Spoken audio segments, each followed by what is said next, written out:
the Pittsburgh defense puts a little exclamation point on their performance today. What a great effort on the part of this whole football team really this afternoon.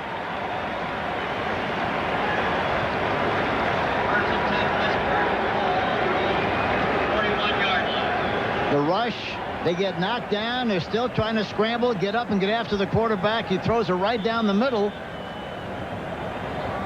Just overthrew the ball. That's all that happened. And, of course, Everett comes back with the interception.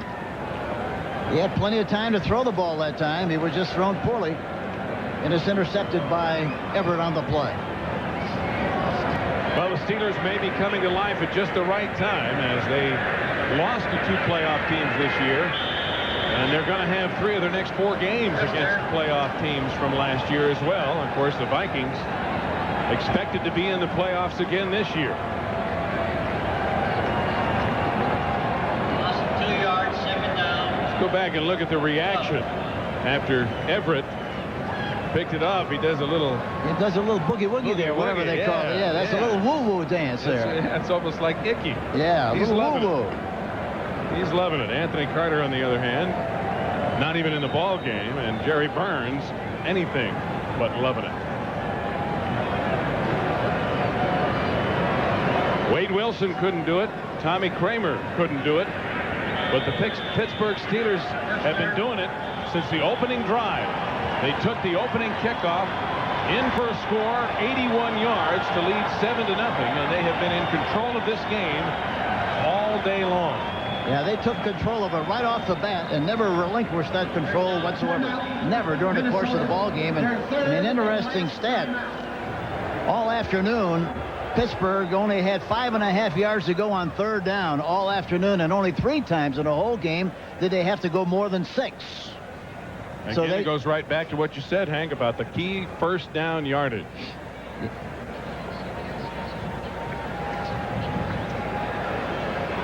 Well, why are there so many hospital workers, including a respected chief of orthopedics at San Francisco General, quitting their profession?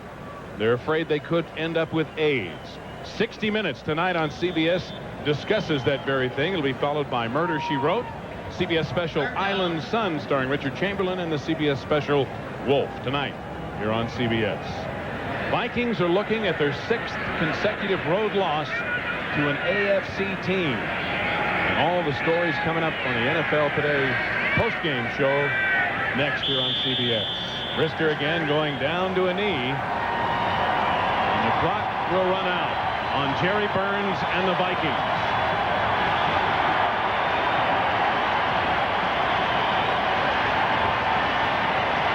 Bubby Brister, who talks a very strong game, is backing it up with performance. Today, 16 of 22, 156 yards, and a touchdown against one of the better defenses in the NFL. And you have to give the coaching staff a lot of credit for the plan that they devised going into the ball game, offensively and defensively. They executed the plan extremely well, and of course came out winning this game this afternoon.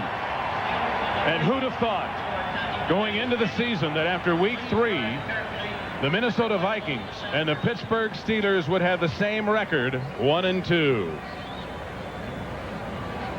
The final score again, the Pittsburgh Steelers 21, the Minnesota Vikings 14.